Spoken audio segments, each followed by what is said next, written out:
Coming up tonight on Blitz Drive for 5, Ricky Black looks to guide Jackson Prep to its 5th straight title. MRA out to shock the world.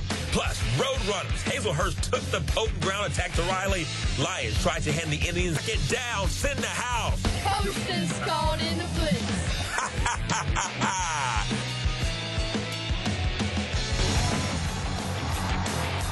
Live from the 16 WAPT studios, it's Friday night, and this is Blitz 16.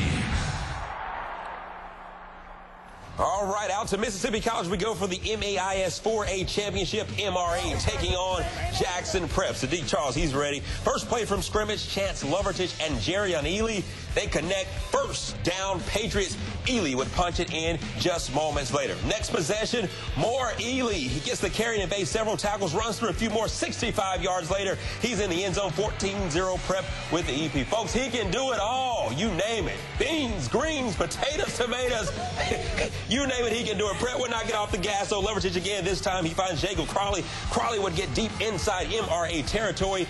Chance Lovertich would cap off the drive with the QB sneak for the TD just a few moments later, and it was all Prep early on. In the second half, check this one out. MRA would finally answer.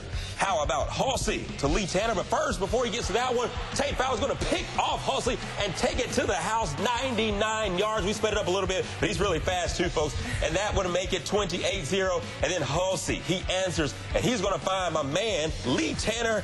They would get on the board. That's 28-7 at that point, but it was all Patriots. They win their 5th straight title, tying South Panola for the longest such streak. Final score, 34-7. Well, folks, you are dialed in to the most comprehensive Friday night football show in the Magnolia State. Welcome into Week 14 of Blitz 16, presented by Bank Plus. Alongside Ashley Chamonix and Marcus Hunter, I'm Josh Jackson.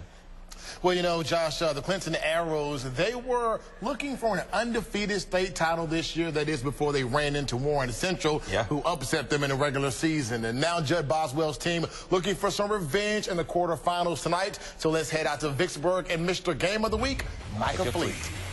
Guys, a great matchup. The only team to take down Clinton in the regular season, hosting them again right here in the playoffs. Warren Central looking to stay physical in this matchup while Clinton is all business. Vikings come ashore with senior quarterback Jesse Wilson powering his way into the end zone to make it a 7-0 lead home team.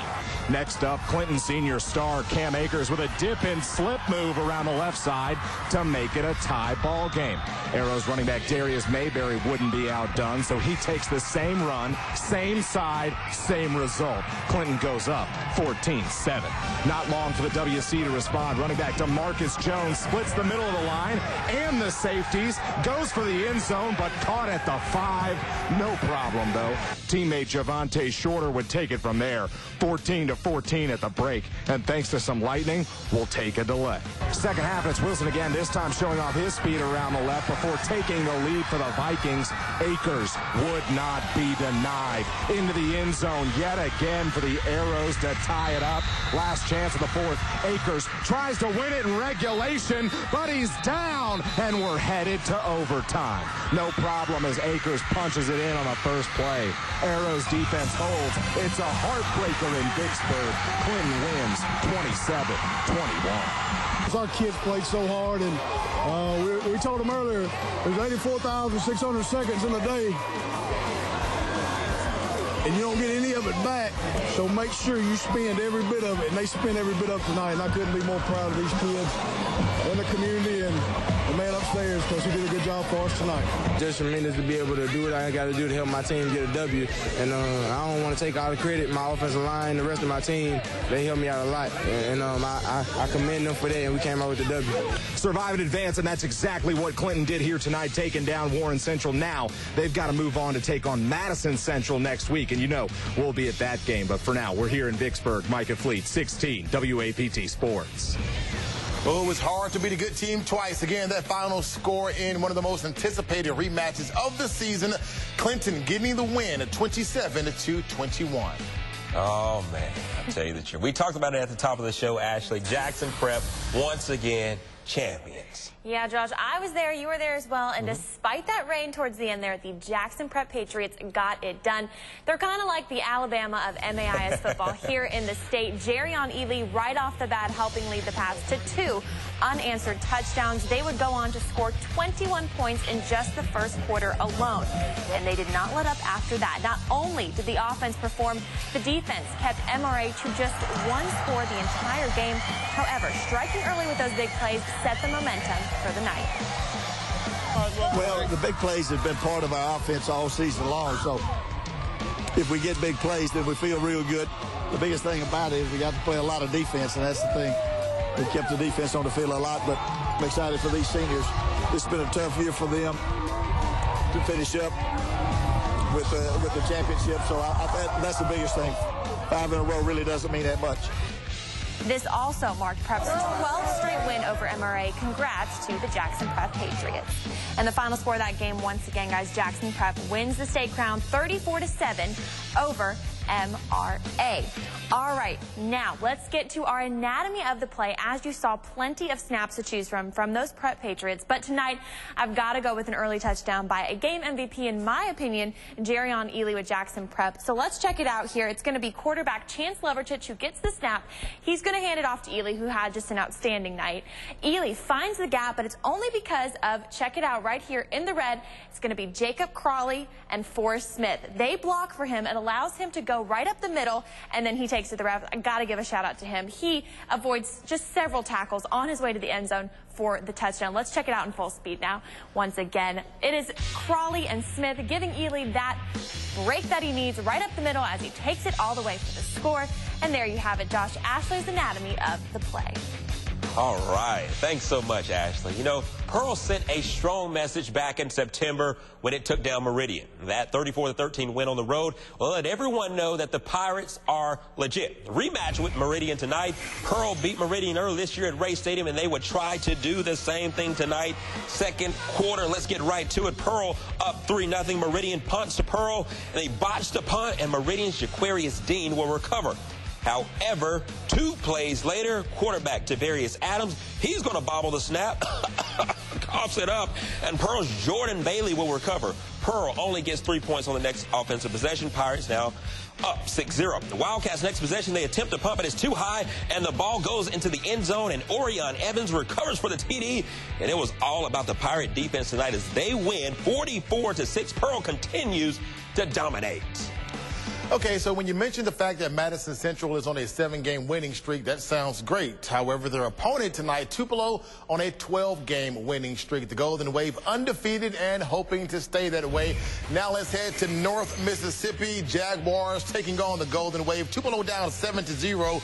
When we pick this one up, the Golden Wave offense with the ball. Senior running back LeBron Sedell would power his way through the line for a first down. The same drive, quarterback Stephon McClellan would call his own number, and that call would pay huge dividends with a big gainer down the near sideline inside the Jaguars 30. The Golden Wave pumped up later on in the drive. McClellan takes to the air and finds Dante Freeman for 15 yards. And the drive ends in the second quarter with the field goal, making it 7-3 Jaguars. Later, Madison Central on offense, senior quarterback Jack Walker is going to throw to Brandon Boykin, who puts the move on the defender before he's forced out of bounds. Later on that drive, Walker, this time he's going to keep it himself and pick up a few yards. Madison Central's drive would stall. They would end up having to kick a field goal after getting stuffed. That will make it a 10-3 ball game. Madison Central, however, would explode on offense after that, and they would crush Tupelo. Final score 38-17. Madison Central making their second straight trip to the semifinals. Yeah, they're getting ready to play Clinton. Time to take our first break here on the Blitz. But when we return, we head down to Bassfield. Did the Yellowjackets move on to the next round? It was crosses and 44 was on the delay goal. Yeah, I was made up on what's his name? And you better tell Greenwood if that guy bucks, you better come attack his buck. Yes, sir. Welcome back. You know, as you saw last week in our Sonic Game of the Week, Hazelhurst, no show. Friday night, Riley had it shot at knocking off the Indians as they hit the road for the first time this postseason. Out to Riley we go with the king of the jungle as the Indians tour guide, opening the game with the Indians quarterback Kwame Stewart. He will keep it for himself and muscles his way. He's been working out for a first down. All right, later in the drive, Stewart is going to close it off from the goal line, giving the Indians 6 points. And how about this? They stay aggressive. Joaquin Kraft runs it in for a 2-point conversion, making it 8-0 at that point. Now, an impressive drive to start the game for the Hazelhurst Indians, but the Lions would respond with a roar. Katy Perry style at the Indians' goal line. The Lions' big man, Chris Moncrief, runs it in for 6, and the Lions would also go for 2. Moncrief, feed Moncrief. That's Dante's little brother. Clears it out for Zarius Keys, and Keys runs it in for an easy 2 points. Now, the Indians would try to respond in the next drive, but Stewart fumbles it, as you just saw there, and Garrett Bradshaw recovers it. Lions ball shortly after the fumble. Justin Gamage would do some serious damage by faking the handoff and then breaking loose for a huge run, and he would go all the way for the touchdown. Things would go downhill from here for the Indians. Top of the second quarter. My guy Landis Leggett, he doesn't like to write. Yes, he does. He writes too much for me. I love it. In the Indians territory, Keys runs it in for 6 more points. The Lions would keep their foot on the gas, and guess what? They will win big in this one, taking down undefeated Hazelhurst. That final 42-22. There you go, Landis. I see you working. The effort's there, baby. Well, this is the last season Basswood High School will be open. Next year, the Yellowjackets merge with Prentice, but before they shut those doors, the school looked to end the 2016 football campaign on a good note. They've won 4 championships in a row, and they don't want to stop at that. Heidelberg's Eddie Pierce starts it off. He hits Tyrese Cooley for a 52-yard TD. Extra point on this one. No good. Oilers up 6-0 after that. But Bassfield strikes back. It's going to be James Washington scores on a 15-yard run. Yellowjackets take the lead 7-6. Their PAT good. Let's go back to Pierce. He goes through the air this time. Hits DeMarcus Nicholson on a 60-yard touchdown. Braxton would push this one for a 2-point conversion as the Oilers go up 14-6. Now, just before the half, Washington breaks off a 60-yard TD run. The score tied 14-14 at the half, but Bassfield comes away with it. They win in the end. Final score, 41-22. North Pontotoc and Velma Jackson are similar. Both teams have double-digit number of wins this year. Both are on a 7-game winning streak, but one of those streaks would come to an end tonight. So let's take you to Velma Jackson, where they were playing in North Pontotoc. Well, this game was actually in North Pontotoc. So let's check out the action. And we see right here, Antavius Willis taking the bad snap, somehow comes down with it and gets into the end zone for the score. Yeah, like they drew it up. Later on, at number 10 is Zay Collins from North Pontotoc, takes the handoff and won't stop, can't stop. He can't be stopped, gets into the end zone for the touchdown for North Pontotoc. And a little bit later, what you're talking about, Willis hands the ball off to number 28, James Smith, the third, and he catches it and gets into the end zone for the touchdown. Final score in this one, North Pontotoc falling to Velma Jackson. Velma Jackson moving on 56-42 in that one. Okay, so have you been to Mendenhall? Well, if you went there today, you didn't see anybody because the entire town came out for this game. First quarter action in Mendenhall. Taking on Poplarville, they trailed by 1. The Hornets were just getting started, though. Quarterback Antonio Barnes is going to roll deep, and he's going to find his receiver right there, Tyshawn Holston, who makes the grab over the defender and cruises into the end zone. But the Tigers still showing some fight. Senior Quintavious Damper, he's going to lead the way, throwing a strike, and that will pick up a first down. A few plays later, Dampier is going to find the speedster. Woodard again in the end zone, but unable to come away with the catch and not able to come up with any points on that drive. And after that, the Hornets put their foot on the gas and did not look back.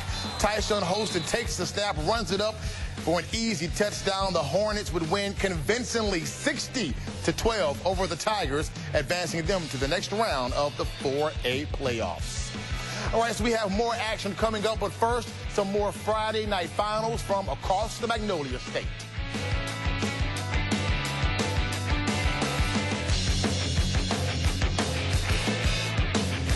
Welcome welcome back, and congrats to Jackson Prep on winning its 5th straight title. Ashley, you and I were both at this one. Oh, yeah, Josh. Time for championship chat. Now, joining us now in the studio is the voice of Jackson Prep, Russ Robinson. Thanks so much for being here, Russ. Now, no one knows this team better than you. Can you walk us through just this incredibly special season?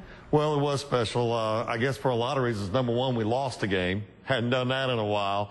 And if losing the game can help you, then that's what happened, because we lost to PCS about 5 weeks ago. Presbyterian Christian came back and beat them last week, 24-21, and then took 11 seconds to take care of business tonight. Yeah. Russ, it's Josh. You know you're my main man. Let's talk about Ricky Black a little bit. How good of a coach is he? 5 in a row. He has a chance to break South Pinola's record for 6 next year. How good is Coach Ricky Black? Well, I think he's one of the best coaches in the state. Obviously, he's the second most winningest coach in the state, I believe, with 364, something like that. He's closing in on Bill Hurst down there in Centerville. But I think the strength of Ricky Black is the coaches that are around him, Nick Brewer and Jacob Land, and, you know, the list goes, Marcus Thompson, the list goes on and on. Coach Black has done a very good job of putting outstanding coaches around him. These guys could be head coaches other places, but they've come to Jackson Prep to coach with Ricky Black. Awesome. Thanks so much, Russ. That's great. And he is the voice of Jackson Prep. Also, Friday night under the lights. Welcome back. You know, a tough week it was for TriCounty Academy. Just 2 days before its championship game against Canton Academy, the Rebels lost a family member. Senior center Taylor Martin died in an auto accident. To honor Martin, the night before the title game, the school held a vigil on campus. We take a look back at the emotional scene one last time. Then sings my soul, my Savior God to thee. How great thou art. Didn't believe it at all. It's still hard to really grab a hold of and realize that he's gone. And no one will take away your joy. No one. The Father of mercies and God of all comfort. Taylor wasn't just a friend or a brother to them. He was family. You were Rebels on the field of 11. Now with the Rebel flying over you in heaven. Just that one person that you always get a smile and laugh out of, and just someone that you never would have thought this would happen to.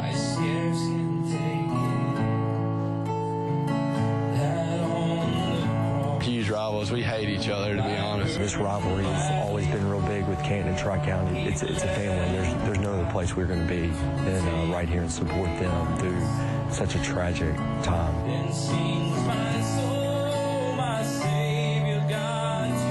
We're going to get our 2 guards to walk out on the field and hold his jersey, and we're just going to take the penalty.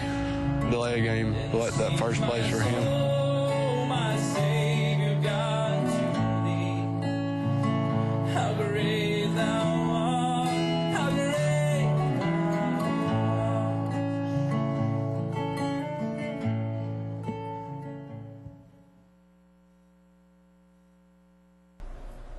Welcome back to Blitz 16, presented by Bank Plus. Before we say goodbye, it's time for the moment you've all been waiting for, this week's High Five Plays. One last time. Here we go. Number 5 goes to Raleigh's Justin Gamage, delivers a dime right on the money to Chris Mathis for 6. That put the Lions up by 30. Number 4 goes to Heidelberg's Eddie Pierce, throwing a strike down the middle to DeMarcus Nicholson for a 60-yard score. All right, so number 3 goes to Jerion Ely, who's going to make defenders look silly on this one. Check him out, going between 2 guys, followed by a 65-yard touchdown score. Number 2 goes to Velma Jackson, Ontavious Willis, who somehow handles a bad snap, keeps it, finds the gap, finds the end zone. All right, and the top play tonight goes to Tate Fowler of Jackson Prep with the interception on the one, then gets on his high horse down the sideline for the 99-yard score. Take it to the house, young man. Folks, that's a wrap on Week 14. Before we go, I'd like to recognize some very special people who make this show all that it is. You see Ashley, you see Marcus, you see Micah. But behind the scenes, we have so many people who have helped us put together a banner campaign for Blitz 16. People like Billy Horn, Marcel Walker, Brooke McWilliams, Octavius Lawson, Ron Lee, Steve Poston, Cordarius Hill, Kim Oxley, Mark Pollock, Lamont Brown, Lannis Leggett, Colin Cody, Kendall Green, James Pitchup, Man Foster, DeMarcus Burrell, he's an intern, Sharkeria Otto, Marcus Love, Teresia Gray, Kelly Young, Bank Plus, Katie Berry, Dorian Thomas, Sonic, John Parker, Aaron Vogel, Ben Hart, and all of you for watching, folks. Have a great, I guess, Saturday morning night, and take some time to smile.